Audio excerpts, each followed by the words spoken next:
कभी सोचा है कि कुछ बहुत ही टैलेंटेड लोग स्ट्रगल क्यों करते रह जाते हैं, जबकि कुछ दूसरे लोग अपने उसी हुनर को एक कामयाब बिजनेस में बदल देते हैं? देखिए, ये किस्मत का खेल नहीं है। ये सब कुछ एक सिस्टम होने या ना होने पे डिपेंड करता है।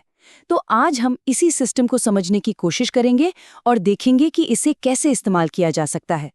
ये शब्द डैन कोए के हैं और सच कहूं तो ये एक ऐसी सच्चाई है जिससे शायद बहुत से क्रिएटर्स सहमत होंगे।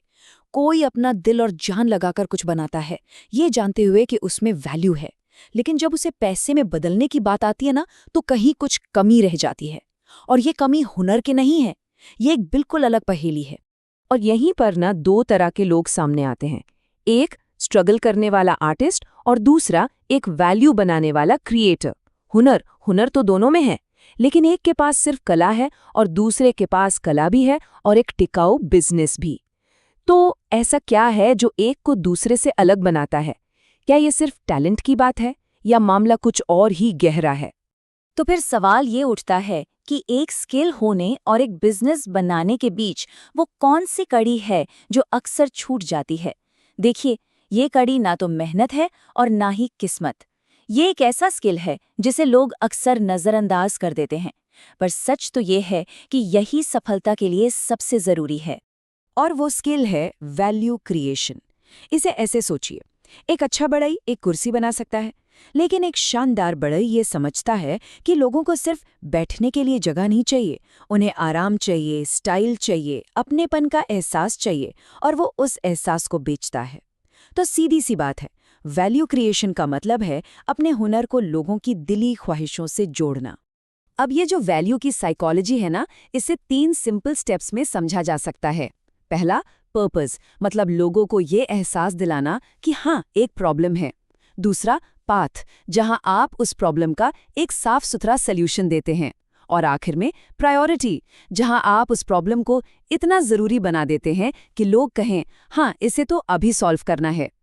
ठीक है, तो ये फ्रेमवर्क तो बहुत बढ़िया है, लेकिन सिर्फ मैप हाथ में होने से कोई कहीं पहुंच नहीं जाता, है ना? उसे इस्तेमाल करना भी तो आना चाहिए। तो सवाल ये है कि सिर्फ इसे जानने से आगे बढ़कर इसमें मास्टरी कैसे हासिल की जाए? और बस यहीं पर एक सिस्टम काम आता है। इसे कहते हैं पेयर्ड लर्निंग स्ट्रक्चर, जिसे ए खटाना ने बनाया है।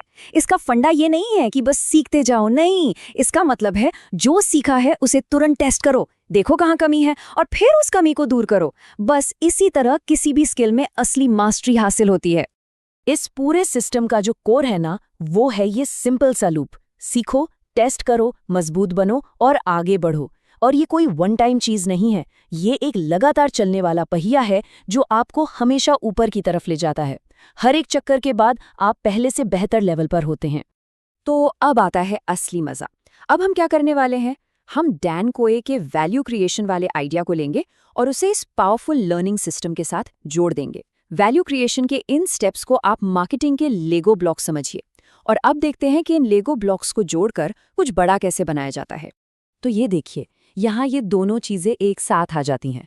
लेवल 1, जो कि फाउंडेशन है, वो पूरी तरह से अवेयरनेस और पोजीशनिंग के बारे में है।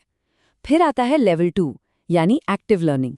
यहाँ पर बड़ी प्रॉब्लम को डिफाइन किया जाता है, एक यूनिक सोल्यूशन बनाया जाता है और उसके फायदे गिनाए जाते हैं।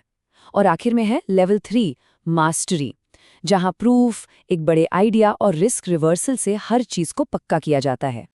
तो ज़रा किसी भी स्किल के बारे में सोचिए, वो लोगों की कौन सी बेसिक इच्छा पूरी कर रहा है? क्या वो उन्हें सेफ महसूस कराता है, या शायद ज्यादा इज्जतदार, या फिर बस जिंदगी को और मजेदार बनाता है? बस यही फाउंडेशन है, यहीं से सारी कहानी शुरू होती है। इसके बाद आता है एक्टिव लर्निंग का लेवल। ये वो स्टेज है जहां कोई अपना सीक्रेट सॉस तैयार करता है, मतलब वो अनोखा तरीका जिससे सिर्फ वही उस बड़ी प्रॉब्लम को सॉल्व कर सकता है। बात सिर्फ सॉल्यूशन देने की नहीं है, बल्कि अपना यूनिक सॉल्यूशन देने की है। और फाइनली मास्टरी लेवल, यहाँ पर प्रूफ देकर भरोसा बनाया जाता है। जैसे एक रिस्क रिवर्सल कुछ भी हो सकता है, एक सिंपल सी मनी बैक गारंटी की तरह। ये बस इतना कहता है कि इसे ट्राई करो, अगर काम न करे तो कोई नुकसान नहीं। ये भरोसा जीतने का एक बहुत ही पावरफुल तरीका है। और शायद सबसे राहत की बात यही है कि मास्टरी कोई फिनिश लाइन नहीं है, कोई मंजिल नहीं है।